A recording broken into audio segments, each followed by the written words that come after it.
Alright, welcome to part 2 of the video walkthrough for Oneiro. Just a brief aside at the beginning of the video here. I started working on part 2 a few days back, but the video got cut out partway through because it looks like there's some sort of cooling element issue with my CPU, so the computer overheated and it turned itself off as a safety precaution. I think it's fixed. I've cleaned it all out and everything, but I'll be keeping tabs on the internal temperature, and if it gets above a certain point I'll have to end the video prematurely so that it doesn't get cut off or anything. But I brought us back to where we were before, so I'm going to just go to continue. And here we are at the labyrinth. So, as the name implies, it's a maze with a lot of twists and turns. Coming around the corner here, there should be a skeleton. And the thing with these enemies is if you hit them, they turn into sort of this mist. And then after a few seconds, they come back to life, so you can't actually kill them. So there's that. The other thing is there's a bunch of traps scattered throughout. Here's one of them. It's just a cannon trap, so if you step on this tile, then a cannonball comes out, so you just gotta dodge out of the way of that. So the way this maze is constructed, there's a spike pit, I'll just jump over that. The way this maze is constructed, it's completely interconnected, so if you just stay on the left-hand side and follow the left-hand side wall, you'll eventually make it out. There aren't any loops or anything like that. I'm not doing that right now just because I know the way out. Let me just jump over this. And actually the labyrinth is divided into two separate areas by this long hallway. So I just left one area for this other smaller one. It's a little hard to see the distinction when you're just walking throughout the labyrinth, but that guy saw me.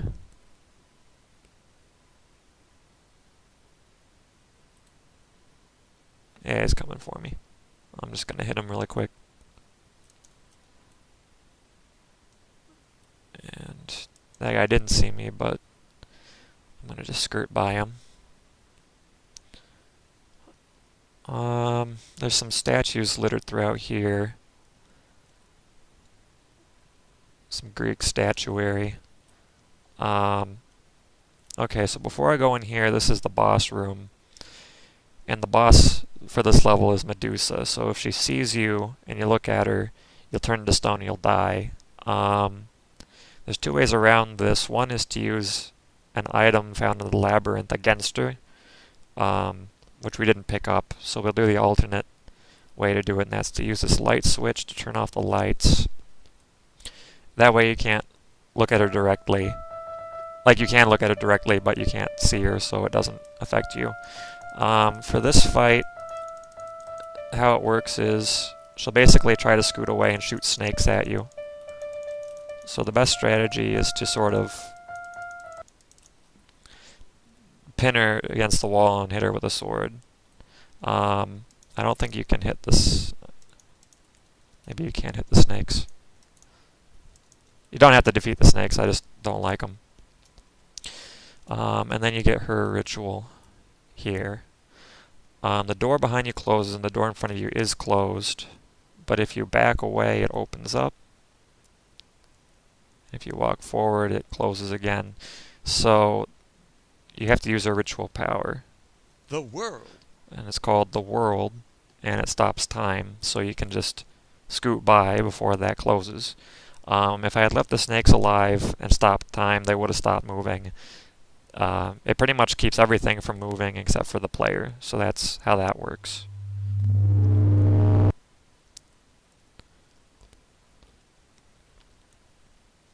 Here we are. That was like a train platform here, and then we're entering through a freight train or a passenger train. This is a level that's sort of a breather level. After a boss fight here. And actually, it's the first level where we start to touch upon the actual story in the game, which you'll see in just a little bit here.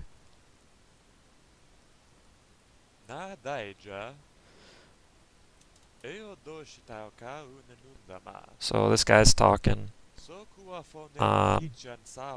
in an incomprehensible language, so I'll just talk over him a little bit. So this is Quigley. He's got sort of this deformed face, and he's basically a dream world figure here.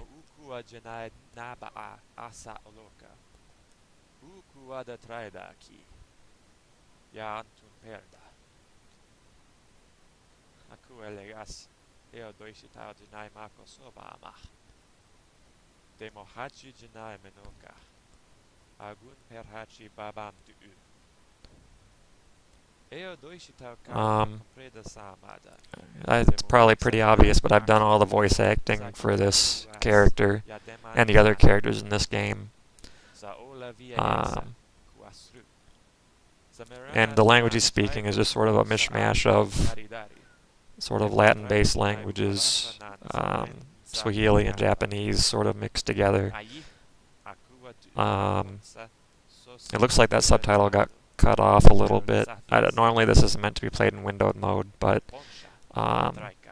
it's easier to record this way. Okay, so basically he's telling us how to escape the dream world and that there's some guy coming after us or keeping tabs on us. Some mysterious figure that he's alluding to, which we'll see later. So there's actually this one door here. It's a sort of a golden door that you can't open unless you have a specific item, which we didn't pick up. But that's more of an alternate path. So if we go through this door, down the regular path, then we can proceed normally.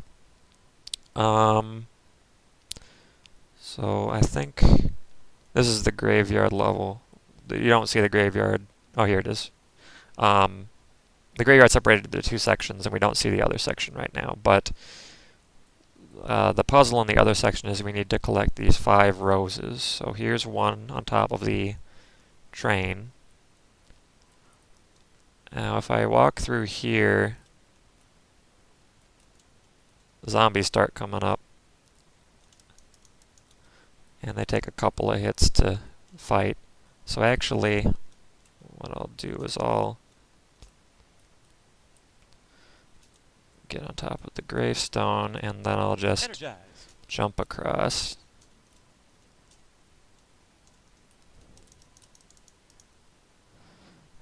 And that way, you sort of limit... Whoop!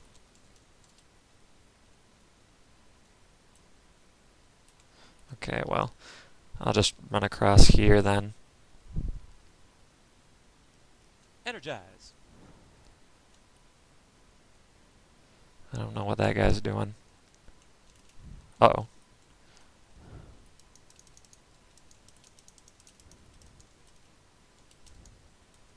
Okay, well, I'm gonna snag this rose and then... Ah, dang. Okay, so rather than walk down the middle there, I'm gonna just snag this rose again. I'm gonna keep the time stop, or the world, on my ritual bar there, and then we'll just skirt up here.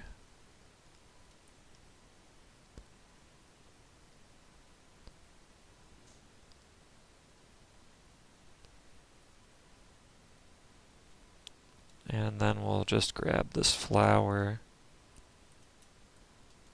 I don't think we've triggered any. Well, there was one back there, but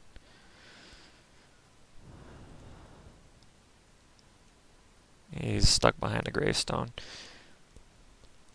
So now we go up here to this parking lot type thing, and there's a flower here. A note on this flower, when I get closer to it, there's going to be a ninja that quickly appears and disappears. And that's because he's moving so fast you can't see him. To counter him, you gotta use time stop. Then he slows down enough that you can hit him. Otherwise, he ends up killing you. So, that's good to know. I think that was the third flower.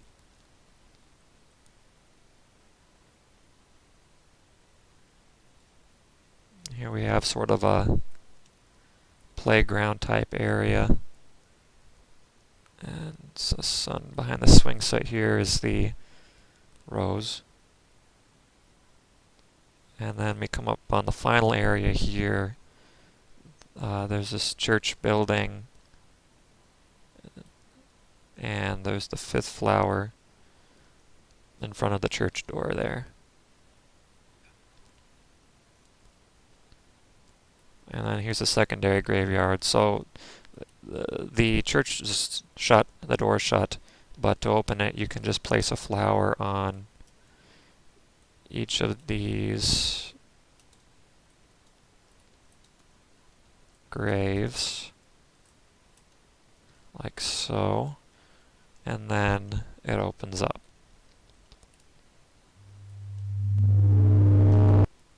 Okay, that takes us to the next level, the church interior. There's this elevator grate and these 4 indicators here. If we pick up the key, we can, well, let me explain these guys first. If you get close to them, they warp out and then try to get behind you and then shoot a projectile. So The world. I can just use the world to clear him out. I think that, whoop, he disappeared.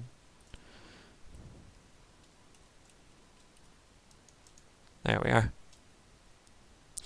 So how this key works is right now it's blank. It's got no affinities. But there are items scattered throughout the level that correspond to the 4 classical elements. So here's the baptismal font, which is water, and you use the key on it and it becomes like a watery key. Then when we use it here on the grate, that indicator lights up. So we just need to get all 4 of the elements taken care of here. The second one is wind, and that's this pipe organ. And you can see it's like a cloud key. And it sort of plays some music in the background.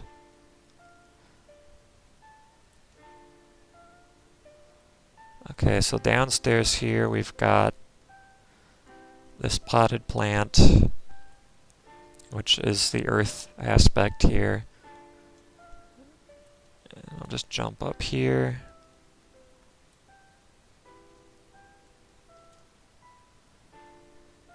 And then that lays the fire aspect. And actually, the building connects on either end to the downstairs, so we can go down this way as well.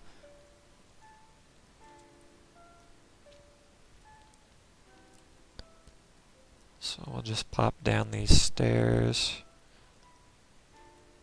And there's probably a bunch of dudes in here, yeah. So, The world. notice how the world stops the projectiles as well as the guys from moving, which is kind of neat. And it makes it easier to fight those guys. Last thing's a stove to get the element of fire. And there's one last dude. We can just leave him. Or not.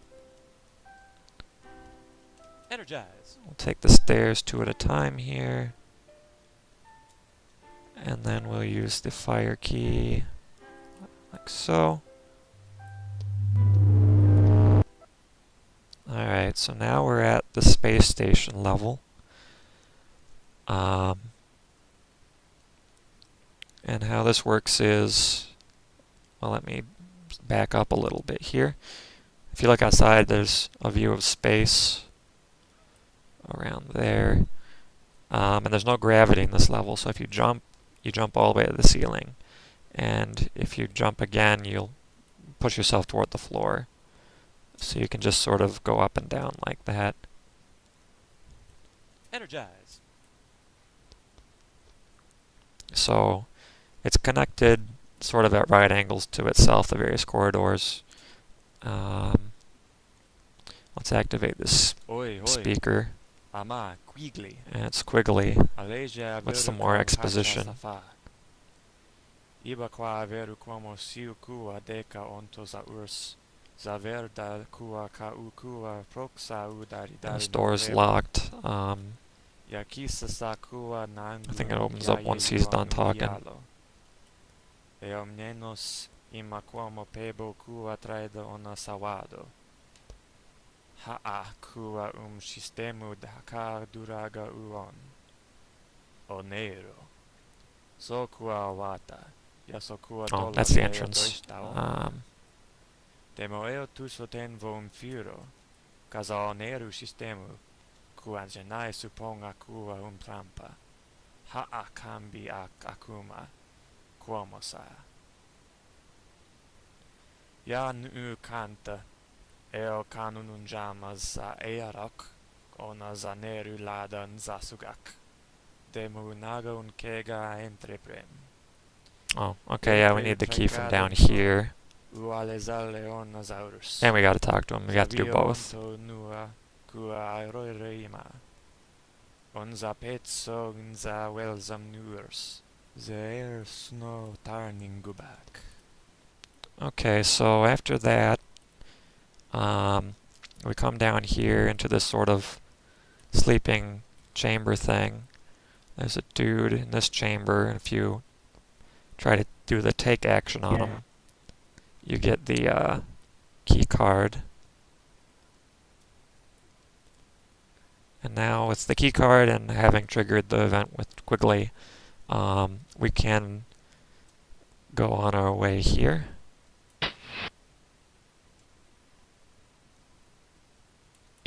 Bonus awarded. So now here we are heading toward the Earth. There's the space station. And we'll wait until we get close to the Earth, and then it will transition us to the next level.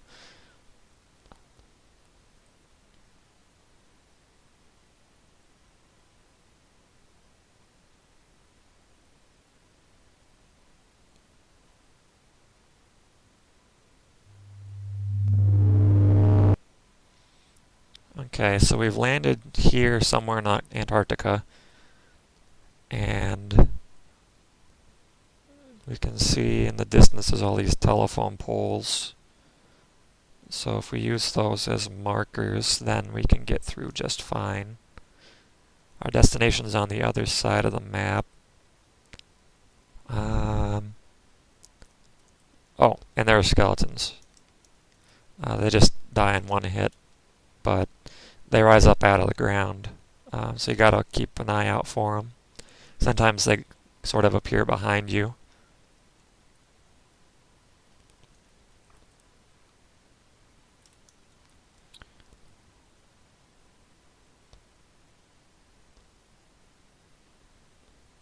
We can see what's in the distance there, so we can just cut across. Normally we'd follow the crosses down that way, but we don't have to worry about going in that direction.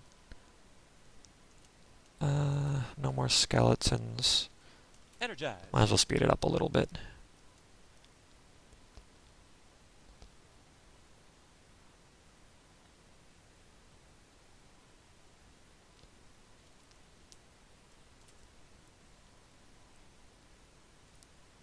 Yeah, the skeletons sort of pepper the map at random. Let me just stop at this pole. Yeah, there's one. There's a figure in the distance there. We won't worry about that, though. And here we are at a house, Energize. which we'll get to all the faster. There's a skeleton.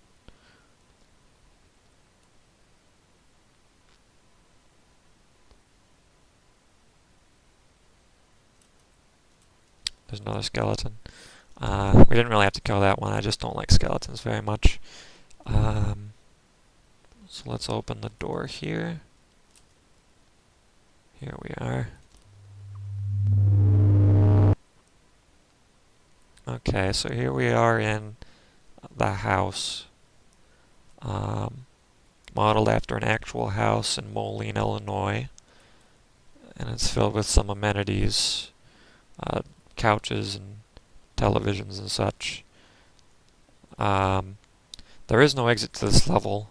You just have to wait until, I think, a few minutes pass by, which gives you a chance to sort of look things over. There's a bedroom. Here's sort of an end room. There's nothing really much in there. Some sort of computer room. And then we can go down the stairs here. There's another computer. There's a piano. Some sort of unfinished basement stuff. There's a wooden carved Viking head. Standard sort of basement stuff. Here's another door. You can't go out of it. Sort of a split level house. And I don't think there's a chair and a couple sofas.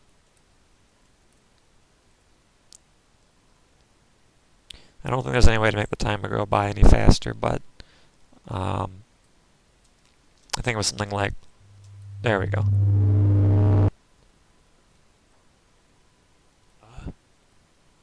Oh, it's you. I'm surprised you got here so quickly. The other participants took much longer to arrive at the tower. But of course, I see you've had a little help along the way. That's a bit curious. Regardless, like the others, you seem to be experiencing retrograde amnesia when you were first connected to the Oneiro system. It only seems fair to make things a little more clear for you.